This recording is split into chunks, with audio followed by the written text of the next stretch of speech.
Webinar series. I'm Nancy McGee. I'm the VP of Education for the Commemorative Air Force, and we have another great webinar in store for you today. I'm so excited to share this story, and I feel like a kid in the candy shop because I just get to dig up story after story, and with Leah Block, our VP of Marketing's help, she's coming up with great stories. And it's really fun to dig into CAF history in general, World War II. We are really doing some educate, inspire, and honor here with these webinars. And it's a lot of fun for us. I think as intelligent human beings, we want to know more. We want to know the background stories, and it's great to bring this to us. So we've got another wonderful story today that Gerald Oliver is going to share with us about one of the Air Force One's. I said Air Force One. Let me try that again. Yeah, Ikes bird is one of the presidential Air Force One aircraft, and a really interesting story, not just about this aircraft, but really the history of Air Force One and presidents flying. It's great. And Gerald, thanks for being here with us. Thank you. It's good to be here. Gerald, you are a 10-year member of the CAF. You have served 6 years on the general staff. You've been 8 years as a finance officer. You now serve on the foundation board. So you pretty well know the CAF in and out. And of course, other people know you. They used to know you, as you were telling me, as Gerald Oliver with your son David tagging along. Now it's the other way around. It's David Oliver and you're David's dad. So I'm David's dad. So everywhere I go now, aren't you David's dad? Yeah, so I'm famous for being David's dad. All right. Well, I'm glad to have David's dad joining us, or David's father, whatever. We're thrilled to have you here to hear the story of Ikes bird. Thank you. So I'm just going to turn it over to you as our audience is getting ready. It looks like we've got lots of people on the call. So you're sharing your screen, and this is now your show, Gerald. So tell us about Ikes bird. Thank you very much. It's a hot day here in Texas, 100 degrees. I'm very, very thankful to be inside and to be here with all of you today sharing this story. It's a great story and an interesting story. I've always had an interest in Air Force One.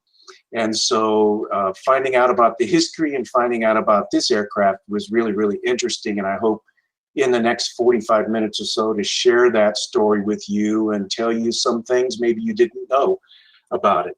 So today we're going to talk, if I can get this system going correctly.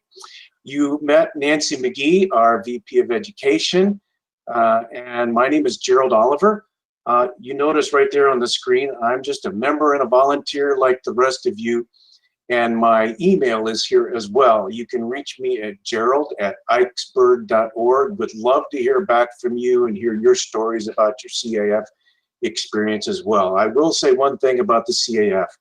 It's a fabulous inventory of airplanes, and it's the airplanes that bring us to the CAF, and it's the people will keep us coming back. So I'm happy to have many, many friends across the country who have become dear friends and love the people of the CAF. Today we have an agenda. We're going to talk about the history of presidential air travel.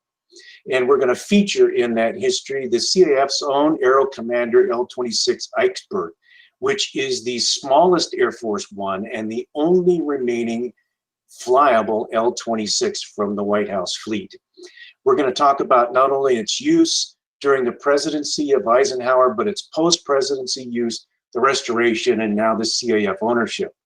We'll talk for just a few minutes about victory flights for veterans and something that's new and interesting for the CAF.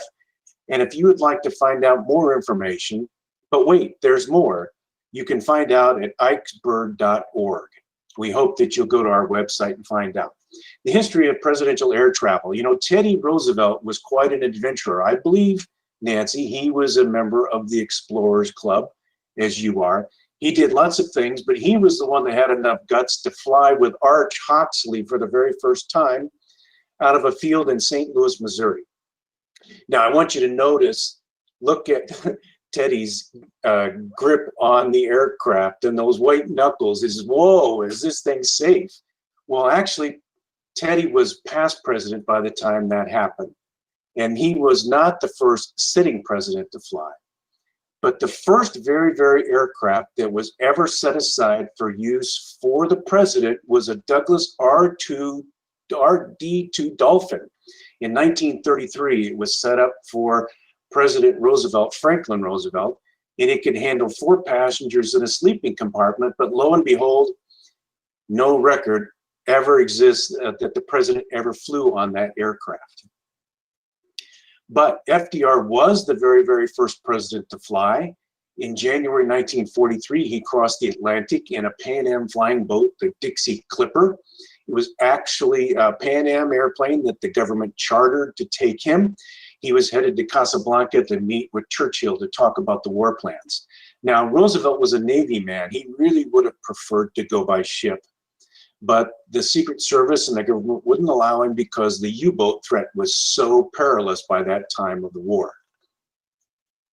Hap Arnold saw what happened. He was in charge of the Army Air Forces, and he said, "There's something wrong with this. I don't like this at all. We want the president to fly on an Army plane with Army pilots, doggone it. That's the way these things should be." So he arranged for a C-87, which is the transport version of the consolidated B-24, and named it the Guess Where 2. Now, this aircraft, the C-87, is very similar in model and make to Diamond Lil, which is the CAF's B-24. But the Secret Service came along and said, "No way are you letting the president fly on that contraption. It ain't gonna happen." So they flatly refused to allow him to use the Guess Where 2. Well, you know what? It's one of those things. Let's let Mikey try it. Well, Mikey wasn't around, so let's let Eleanor. She's the one that had the guts, climbed on that airplane, flew it all over the place, and used it along with some other VIPs for transport.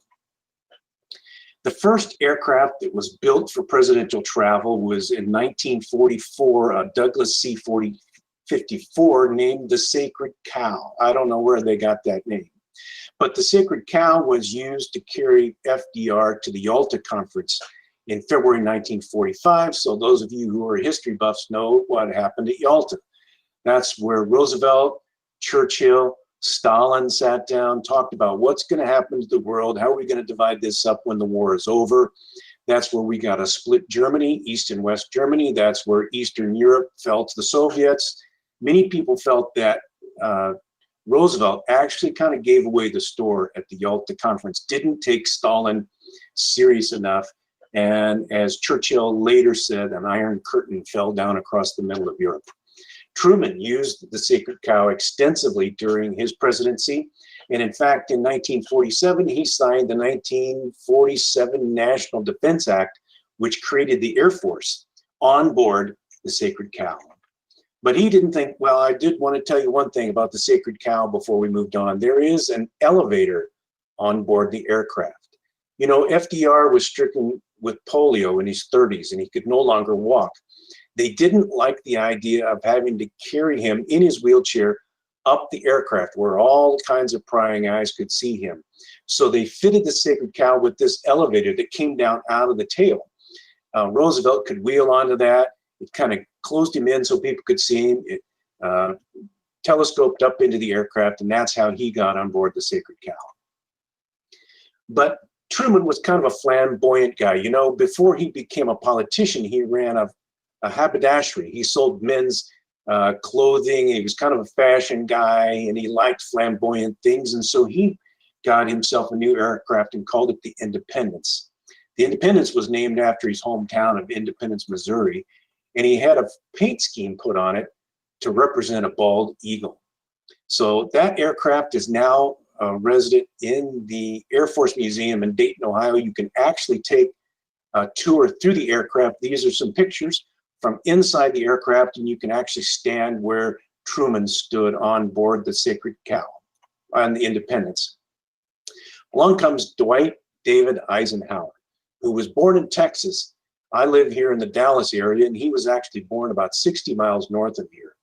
At about age 2, he and his family moved to Abilene, Kansas.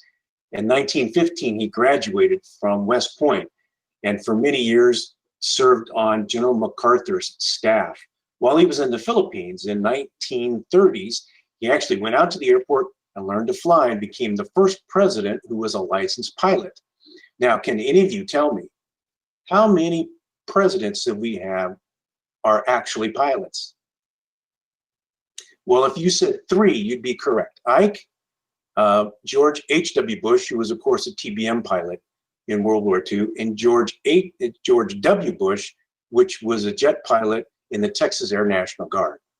Well, Ike entered World War II. He had just been promoted to full bird colonel. He was not a high-ranking officer, but it didn't take him long, and many promotions followed. He got all the way to 4-star general and eventually general of the Army, which is 5-star general, in a very, very short period of time. He was made head of the invasions of the Allied forces in Europe, including North Africa, Tunisia, and the big one on D-Day in Normandy on June 6, 1944. The question is, why in the world did Roosevelt and Chief of Staff George Marshall promote Ike over all these other generals who had much more experience and, quite frankly, better equipped to handle the strategy of the war? The answer is because Eisenhower knew how to get along with people. Imagine for a minute that you're put in charge of the Allied forces in Europe. You have to deal with the British. General Montgomery, who thought he was God's gift to everything. Bomber Harris, who ran the RAF. How about the Soviets who were coming marching in from the east? General Zhukov and Stalin and all of those people, as well as Marshall and the generals at the Pentagon and the politicians back in Washington. It was a lot of people. You talk about herding cats. Ike's skill was ability to get along with people and to keep them marching in the same direction. So he was promoted above the others because of that skill. Now, that skill also led to him becoming the 34th president of the United States. Elected in 1952, he took office in 53, served 2 terms until 1961. He was a moderate conservative, is known for bringing about interstate highways. So every time you get on an interstate, that was Roosevelt that helped lead that. He was known for creating NASA. And for, on the way out, he made that famous speech about watch out for the military-industrial complex. He didn't like the flamboyance of Truman, and especially was not going to ride on the Independence. He goes, no way, I'm not going near that thing. So he ordered a Lockheed Constellation. Of course, the question for most of you are, why did the Constellation have those tri-tails so low? And that's because Howard Hughes, who went to Lockheed and said, I need a new airliner. His hangar doors at the Kansas City airport were only so high. And he goes, Lockheed, build me an airplane that'll go fast, but the tail will fit inside those hangars at the downtown airport. And that's why the Lockheed has the tri-tails. Well, Mamie named the aircraft Columbine after her home state of Colorado. That's the state flower. And so you can see here in the picture, Ike and Mamie walking down the steps someplace where they've flown to off of Columbine. Now, I want you to note the tail number 8610, because on the next slide, I'll tell you why that is so very important. It's the first use of the Air Force One call sign. One day in 1953, there was a big mix-up on the radio between Air Force 8610, which is the aircraft you just saw on the previous slide, and Eastern Flight 8610. They were in the same airspace. Air traffic control was saying 8610, turn left, turn right, go up, go down. And both aircraft were responding. Created a very, very unsafe atmosphere for the president. And they said, no more of that. We can't have that. So the Air Force came up with Air Force One. And from that day forward, any aircraft, any fixed wing aircraft that the president is on is now called Air Force One. And that's how it became. Columbine, the Air Force 8610, the aircraft that made famous, is now owned by a CAF member. The aircraft was used as a transport after it was used as Air Force One, and eventually was sold as surplus. It became some sort of a freighter and moved things around. Eventually ended up in the Arizona desert, advertised for sale. And Carl came along purchased the aircraft in 2015, used the resources of his experts at Dynamic Aviation, and they got that aircraft flyable, flew it back to Virginia. He's now on a multi-year quest to restore it to as good as new and bring it back into the air. David and I had a chance to visit with Carl at Oshkosh last year. He said it'll be a couple more years, but he's really committed a lot of resources to that, and we're very, very proud of him and anxious to see that aircraft fly again. That is the aircraft that is called Air Force One, the very first one in 1953. Columbine 3, which followed on, is now in the Air Force Museum as well. And so that airplane you can actually walk through and see. That still didn't solve the problem. You can't take a Constellation into small airports or for short distances. It just didn't work. There's this huge problem. What do? We have short distance needs. Ike asked his Air Force One pilot to find a way to get him on these short trips, especially, to his farm in Gettysburg, Pennsylvania, just 150 miles northwest of Washington, D.C. They, of course, considered the helicopter, the H-19 that's shown there. They talked about what would it look like to run a motorcade up there. Can you imagine trying to close off roads and shut down roads and go back and forth, that 150 miles in a motorcade? No way. Secret Service said, helicopter ain't gonna happen. That thing is not safe. Of course, we all know as fixed wing pilots that helicopters are just crazy to begin with. It's just nothing more than a mass of parts flying in kind of a loose formation. So the Secret Service saw the wisdom, and there's no ways on a helicopter. We don't want to go through this hassle. Let's find another way.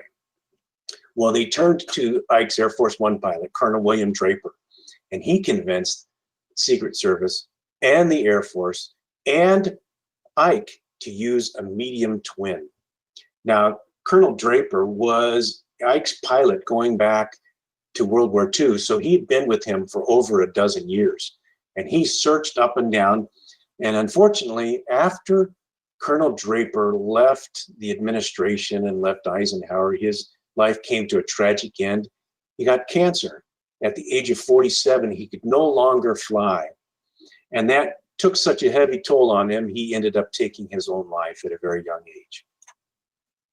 The aircraft that they considered included the Twin Bonanza, the Cessna 310, the Piper Apache, and the Aero Commander 560.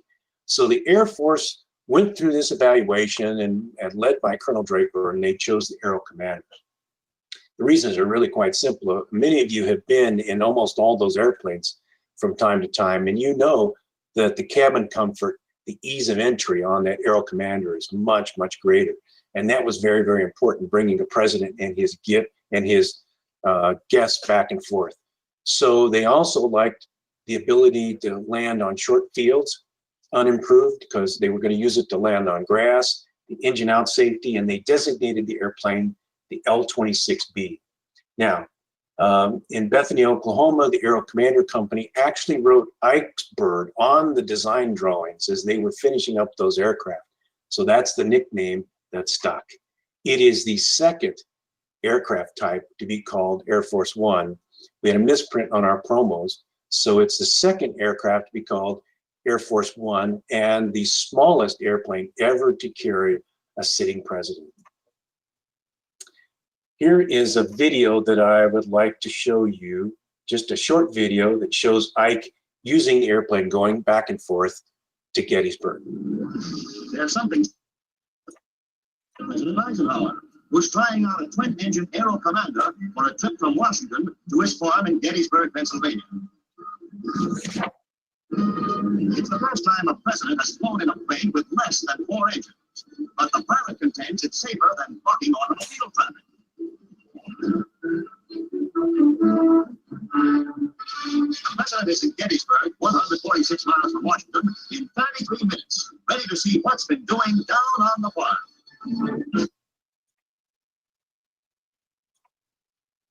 Well, once the Air Force made the decision to purchase the L-26, they didn't just buy one, they bought 13. They went to the Aero Commander factory in Bethany, Oklahoma and said, give us 13. Those were purchased in 1955, and they were factory stock, not a single modification. In fact, even the paint job you see on the airplane today is a factory stock paint job of cobalt blue and polar white. All the Air Force did was add the stars and bars to the wings and the United States Air Force on the engine nacelles. Now, of those 13, there were 5 that were assigned exclusively to the White House. And so you're going to ask me, of those 5, then there were another 8 that went off to other Air Force units, pardon me, and a year later, 2 more that were purchased that were turbocharged versions. So where does our aircraft, the CAF aircraft, fit in that? Well, of the first 5, 3 of those were stricken from registration, and no one knows where those airframes are. 1 crashed in 1973. And then you have 55-4638.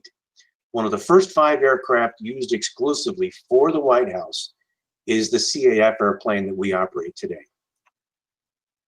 Ike in the White House used those L-26s often. Here you see on the left, that's General Montgomery, whom Ike had worked with during World War II.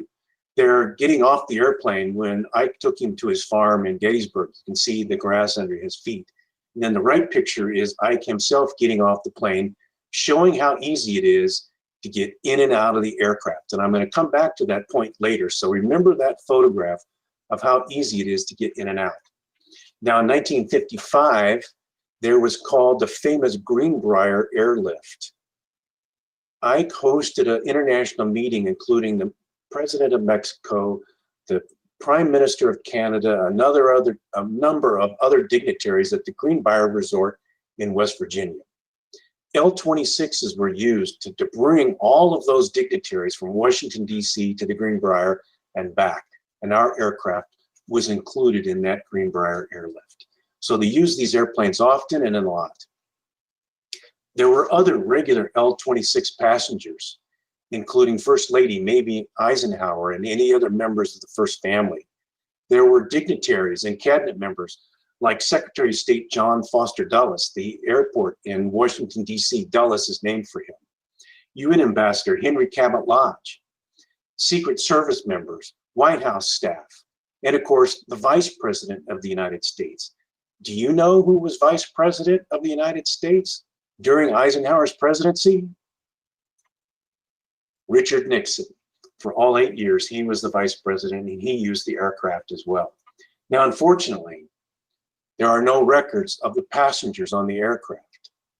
So either they used them and threw those records away, or they never kept them in the first place.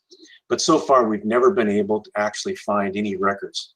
But there was one instance at the end of Ike's term where President-elect Kennedy and President Eisenhower both flew on an L-26 on a short flight.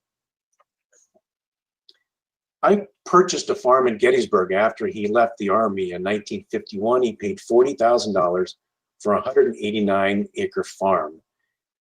Gettysburg, as you know, is the site of the famous Civil War battle. And Ike loved Gettysburg. His farm was actually on the southwest corner of the battlefield.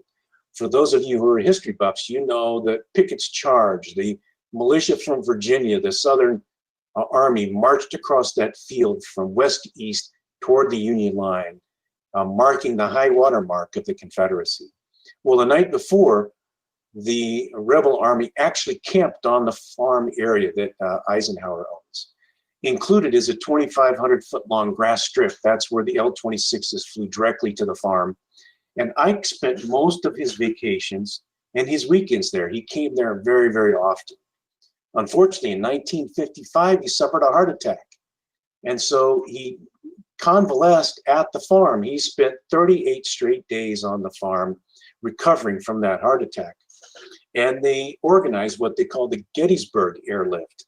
The L-26s made constant round trips daily, sometimes several times a day, bringing people, documents, important mail back and forth from Washington, D.C. to the farm in Gettysburg so that Ike could continue to operate as the president. So the L-26 really helped out in that instance. In 1959, the Air Force comes along and gets the president a jet. He's upgraded. And Ike actually uses the jet several times towards the end of his presidency. You can see pictures here of what they call Air Force SAM 970, 971, 972, 3 VC-137s, which is basically a Boeing 707 with that orange and white paint scheme. Now, Jack Kennedy's elected president. Jacqueline comes along with him. She takes one look at this airplane and goes, "You've got to be kidding me. There's no way we're sending the president of the United States around the world in that hideous looking thing." So she engaged Raymond Lowry to come up with some design schemes. And that's where we get the familiar blue and white scheme that's on the aircraft today. From 1959 to the present, there have been 5 modified Boeing 707s that have been used by the president. There were the 3 orange and black, and then 2 that are very, very famous in the scheme that you see here that says United States of America, the blue and white. And they include SAM 26,000 and SAM 27,000. SAM stands for Special Air Missions. That's the 89th Airlift Wing that's part of the group that takes care of the president's aircraft, maintenance, operation, everything to do with the president's aircraft. So as you can see, from 1959 to 1962, they operated those 3 orange aircraft. And in 62, they brought on SAM 26,000. That aircraft is now in the Air Force Museum in Dayton, Ohio. It is the very same airplane that Jack and Jacqueline Kennedy flew to Dallas in 1963 and returned with him in a casket. SAM 27,000 is at the Reagan Museum now, and it was used from 1972 up through 2001. The presidents that used these 2 aircraft included JFK, Johnson, Nixon, Ford, Carter, Reagan, and Clinton. What? Clinton? What are you talking about? That's not the order of presidents. Well, what most people don't realize is that when Air Force One flies anywhere, it's a long logistic chain. In fact, when he flies overseas, they station ships in the ocean every 200 miles apart along the route of flight. When he flies domestically, there's always a backup Air Force One aircraft ready and available somewhere within about 100 miles of where the president goes. In 2000, I'm not sure the year, I think 98, Bill Clinton was on a trip in one of the 747 Air Force Ones to Champaign, Illinois, and for some reason, the aircraft runs off the taxiway and gets stuck in the mud. Now, what are they going to do? They can't have the president stuck there. They had positioned SAM 27,000 at Grissom Air Force Base, which is in the middle of Indiana, about 100 miles away. So they were able to get Clinton off the airplane, let him go to his event, fly in SAM 27,000. Clinton got back on, flew to Wisconsin, went to another event, and back to Washington, D.C. All the while they were digging one of the 747s out of the mud in Champaign. So that's the last use of the 707 SAM 27,000. After that, it was retired and sent to the Reagan Library in California. Now, I need to mention when we talk about these 2 airplanes, a very special CAF member, John Flynn. Many of you know John Flynn, worked with him as a CAF member. He was assigned to Air Force One as a safety officer from 1967 until 1975. He served under Presidents Johnson, Nixon, and Ford. And John is just a wonderful man. We lost him just a year or so ago to cancer. But he was a very active CAF member, a crew chief on both the B-29 Fifi and the B-24 Diamond Lil. He was a tour leader. He toured all over the United States with the CAF, and really, really just one of the finest human beings I've ever known. In 1990, they started bringing on the 747, and that's called SAM 28,000 and 29,000, the 2 aircraft. They served Bush 41, Clinton, Bush 43, Obama, and now President Trump. They are scheduled to be phased out as Air Force One in 2024. We're proud to continue the tradition with a CAF member as part of the Air Force One crew. Joe Semelski is a crew chief and an active Air Force member working on Air Force One today. Flies around the world with that aircraft and helps maintain it. And he's also a rated crew chief on the B-24 and is working towards his B-29 rating. So we're happy to have Joe as part of the team. Now that last note down there, it's like the new Air Force One, a Russian plane. What is the deal? Well, I've heard some rumors and some stories that the next Air Force One is actually going to be a Russian aircraft. Is that true? Well, actually, it sort of is. Boeing built two brand new Boeing 747-800s for a Russian airline. Guess what? Airline went bankrupt. They never took delivery.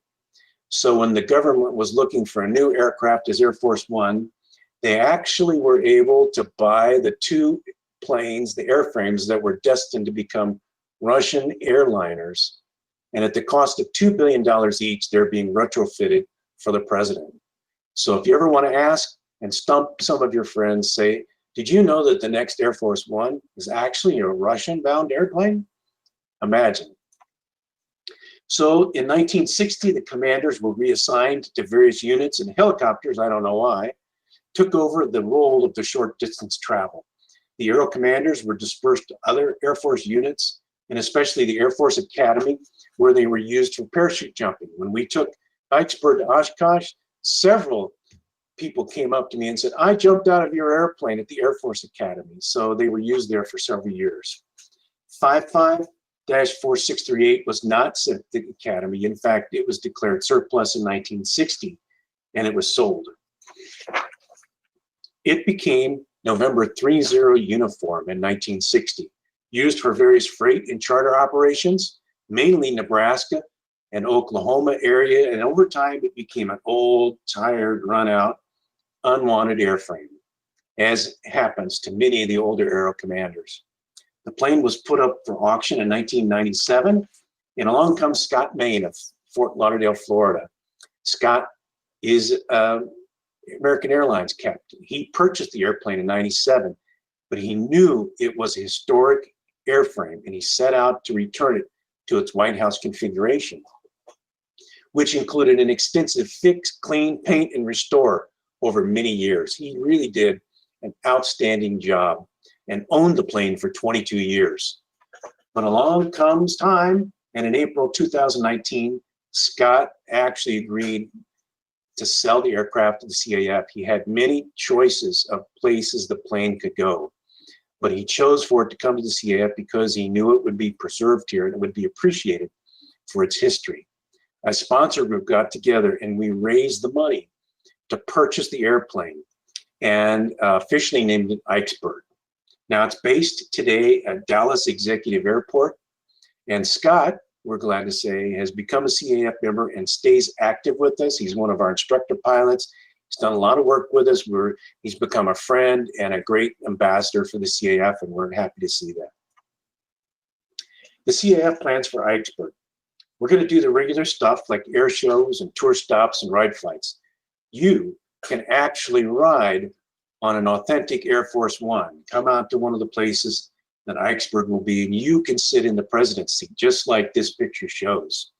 But we also have a very special program called Victory Flights for Veterans. I had the opportunity when I was working as a volunteer with the B-29 to go all over the country and to visit many different places. And it was kind of heartbreaking that from time to time, we would be in a city where a veteran would come up to us and he would love to have ridden in one of the CAF aircraft. But either one or two problems existed. He didn't have the money, in which case we tried to find a way to get him on, or he or she didn't have the physical ability any longer to crawl up into a very difficult airplane, through ladders and hatches and things like that. And from that genesis of watching those veterans get left behind on the ramp, it really broke our hearts. So when Ikesburg came available, we said, you know what, this is the perfect aircraft to solve that problem. This is a plane that almost every veteran can get in and out of easily. So I asked you back several slides ago to remember that picture of Eisenhower getting out on the grass. That's how easy it is to get it in and out of this aircraft. It's low cost compared to the other World War II airplanes we operate. So that means we can provide free flights and we can get veterans in and out safely. So that low door allows ease of entry and exit. You can find out more about this program at ikesbird.org, and we would invite you to become involved with that program, to make a small donation to help us just cover the gas. And we'll make sure we get those veterans on board and fly them for free in a very historic aircraft. Here's some pictures of people who have been on the airplane, and they just having a great time. They just love it, from families to veterans. The lady down in the lower right came up to us at Oshkosh and she said, my husband flew on this airplane with President Eisenhower when he was 3 years old. Apparently, her husband's dad was Secretary of the Navy and had actually flown with Ike on one of the L-26s. And for you NASCAR fans, Brad Keselowski, 2012 NASCAR champion, came and visited us at Oshkosh 2019, and here he is sitting aboard Ike's bird. Now, no good presentation is complete without a quiz. I know you all came on board today thinking there's no quiz, this is going to be easy, but here's the quiz. Can you name all the president's planes? Now, the winner that can name all the president's aircraft gets a free flight with CAF President Hank Coates on a very, very, very unsafe helicopter. There's no way I would do it, and I hope your insurance is paid up and you kiss your family goodbye, but if you win this quiz, you'll get to go on one of those kind of crazy helicopters. So the very first airplane that was used for president was the Douglas RD-2 Dolphin, but of course the president never flew on board. Then there was the charter Dixie Clipper, and it took 40 years from the Wright brothers to the Dixie Clipper. The Wright brothers flew in 1903, and the first sitting president didn't fly until 1943 aboard Dixie Clipper. It took way too long. Then the Guess Where 2, no way we're going to let him fly on that. The Sacred Cow, the Independence, Columbine 2 and 3. And then, of course, the Aero Commander L-26s. There were 7 that were used by the White House, including our aircraft that's flying today. 5 Boeing 707s, including SAM 26,000 and 28,000. And then the 2 747s that are flying today. Isn't that all the airplanes that are the president's airplane? No, there's a couple more. There have been various stand-in planes from the SAM 89th Airlift Wing. We know that Bill Clinton flew on a Gulfstream, that Lyndon Johnson flew on Jetstars, that President Trump has flown on the 757s, and there's been a few others. But wait, there's more. There was even a Navy one.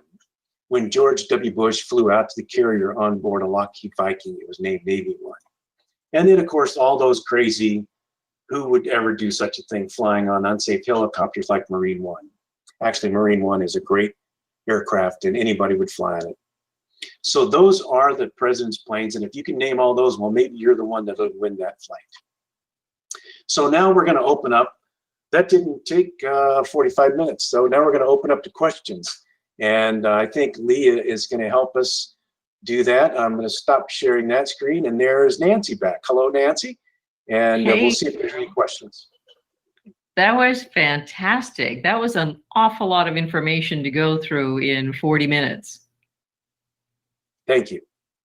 Really well done. Lots of good stuff. And I know that Leah is texting me some questions that are coming in from the audience. So I'm going to ask you some questions.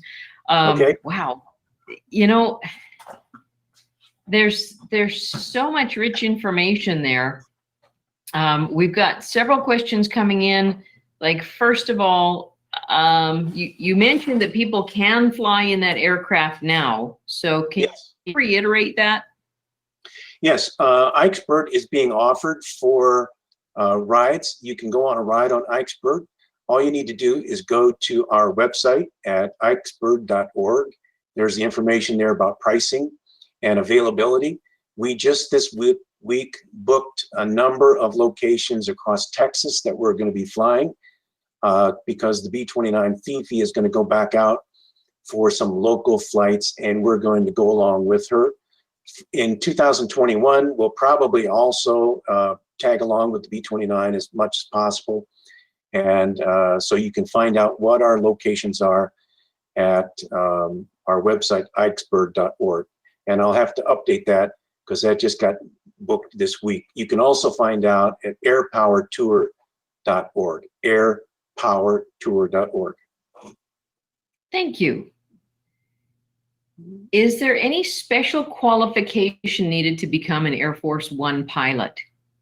You know, I haven't, well, you got to be selected and you have to be really, really good. John Flynn used to tell us about his time with Air Force One, and the 89th Airlift Wing based at Andrews Air Force Base in Washington, D.C., takes a number of applications, but primarily the people in the Air Mobility Command go out across the Air Force Command and personally select. I don't think it's something you can just apply for. They go look for individuals whom they think have the skills, not just the flying skill, but the ability to deal with people and other things like that. And they actively recruit individuals to be Air Force One pilots. They do have a system where they move pilots up through their system because they never want to bring on a Air Force One commander who hasn't been flying with them for a number of years. Now, if people want to see Ikes Bird, where do they go see it? Is it at Dallas Executive Airport? Well, the hangars are under renovation, as you know, right now, but by October, the airplane will be back and the hangar at Dallas Executive Airport, which is connected right to the headquarters of the CAF in Dallas. And so you'll be able to see the aircraft right there. Awesome. It's a great aircraft to see. It's a lot smaller than what you would think when you think of an Air Force One aircraft. And let's see. How does one become a part of the sponsor group? You would email me, Gerald, at ikesbird.org. We have 1 or 2 positions available for those who might be qualified to fly an aircraft like Ikes Bird. You'd need to have a multi-engine rating. We do have several sponsors who have become associated with the airplane, not because they're pilots. I am not a multi-engine rated pilot, so I don't fly Ikes Bird, but I believe in the mission. I believe in the aircraft. I think it's good for the CAF. And so I became a member of the sponsor group. And if anybody is like that and would like to join us, all they have to do is email me, Gerald, G-E-R-A-L-D, at ikesbird.org. All right, thank you. Let's see, we've got, wow, so many questions here. Has Queen Elizabeth ever flown on an Air Force One? And Duncan from the UK, thanks for joining in. I need to change my screen here so I can read your entire question. So bear with me for a second because that looked like a really good one. So has Queen Elizabeth ever flown on an Air Force One? Now, Duncan, why would you ask a question like that? Because I have no idea. There have been many guests that have flown aboard Air Force One. As to whether or not the Queen has, I really don't know. I haven't researched that or not. For sure, she has not been on an L-26. Well, for sure. Welcome, Duncan, and we're glad that you're watching and listening. And I'm personally hoping to get over there to London to visit the UK soon. Excellent. Me too. Me too. Well, and you know, since you don't really have the manifest, who knows? She could have. Longest reigning monarch. She certainly could have. Yes. All right. Thanks. Bear with me. Leah's normally the one that handles this, but we had some sound issues here. So let's see what's next. Sure. Does the CAF plan to add more later era aircraft to the fleet? Well, that's a good question, and it's not up to me. There were some people who thought, well, this is not a World War II airplane. You know, it may or may not belong in the CAF inventory. I was an advocate for the fact that this particular airplane actually fits in the CAF inventory for a couple of reasons. First of all, It was General Eisenhower's airplane, and he was Supreme Allied Commander in World War II. Second, because of the use of the airplane, the ability to fly veterans, put them in easy and safe and fly them and not cost us a lot of money. Third, and I am only speaking as an individual, not in any official capacity as with the CF, because I'm not an officer, I'm not on the board any longer. So what I say now is just my personal opinion. And that is that I believe, especially in light of the virus and the fact that we will continue to need to grow our membership base in order to keep the CAF viable over the long term, that we, the CAF, should continue to look at selected aircraft from time to time that may be beyond the scope of just World War II, because they're historic and because they mean something to people and they draw in members, which is really what we need to do. And I'm not for a wholesale go out and get a whole bunch of different airplanes, but I am for selectively adding aircraft that add to the richness and the culture of the CAF as an aircraft historic preservation organization. And I believe that that goes beyond just the 1939 to 1945 timeframe. And again, that's one person's opinion.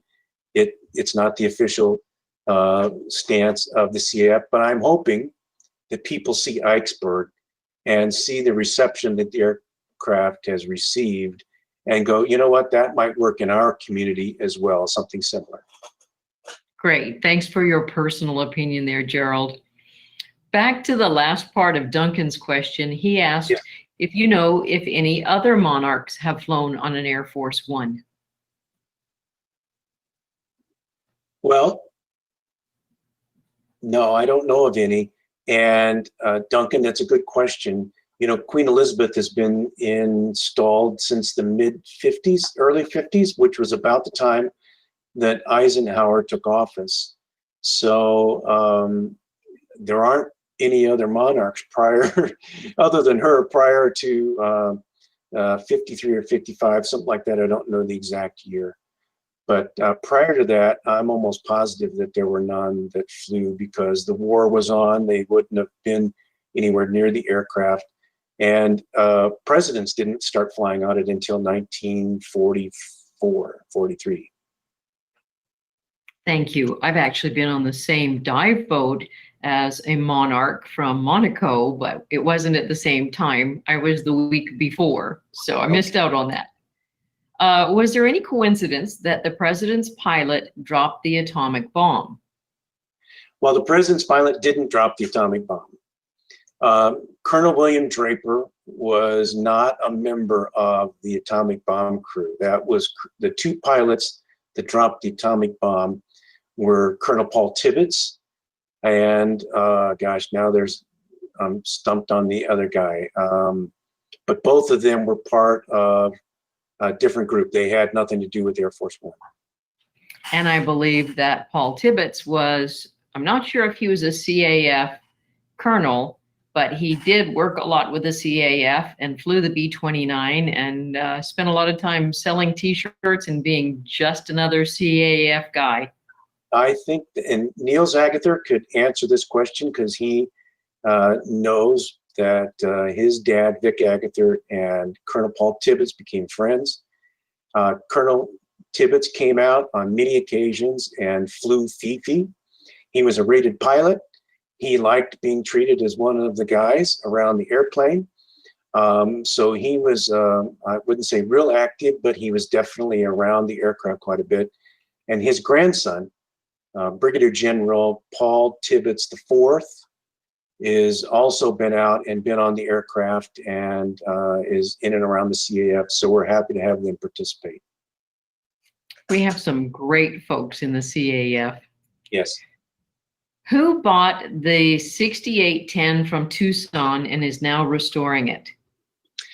Who bought it? Yes. That's Carl Stolfitz is the owner of Dynamic Aviation based in Bridgewater, Virginia. He saw the aircraft and was moved by the story Frankly, if he hadn't stepped up to purchase the aircraft, it was on its way to becoming scrap. The government was not interested.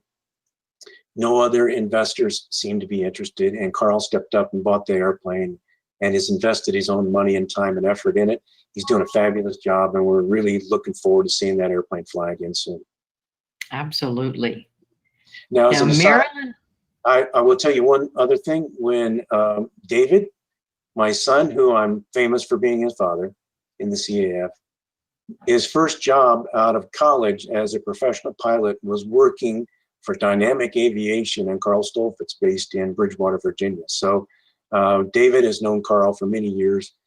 He's flown on Fifi with David and Neil Zagather and become a friend of the family. And so we're happy to be in his friendship and association.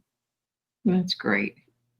Marilyn Laird, who is a WASP that lives in Seattle, says that she's got one FYI for us, that there's an L-26B in the Air Force Museum. That's correct. We have the first VC-137 used by Ike in Seattle at the Museum of Flight there. Okay, that would be one of the orange aircraft that I showed you the pictures of. It's one of the first 707s, and that is what's her name again? That is Marilyn Laird, who's a WASP. Marilyn, thanks for watching in. And I've been to the Museum of Flight up in Seattle. It is a fabulous organization and a fabulous place to visit. So we're happy to have that. And you are correct. One of the two L-26s that were purchased in 1956, the turbocharged version, one of those is in the Air Force Museum in Dayton, Ohio. And I'll tell you that there is a whole gallery of aircraft in the Air Force Museum dedicated to presidential aircraft. It includes Truman's Independence, Columbine 3, which was Eisenhower's, the L-26C model, which was the turbocharged, SAM 26,000, which was used by Kennedy and a number of different presidents. So they've got a great collection, and if you ever get a chance to go to the Air Force Museum, you really need to see that, because it's really a delightful visit. There are so many great aviation museums around the country. I love that one in Seattle. And for our education folks here, there's actually this incredible high school called Raisbeck Aviation High School that was built to look somewhat like an aircraft hangar, and it overlooks every window in every classroom, looks out at a 747 and a Dreamliner. So those students are reminded minute by minute what they're in school doing, and the focus is on aviation and engineering. So that it's a lucky place. I look forward to having an NAEC that looks just like it. Absolutely. Is there any plan to add the 6810 to the CAF inventory in the future? Yeah, we went to Carl and we said, we want you to just give us the airplane.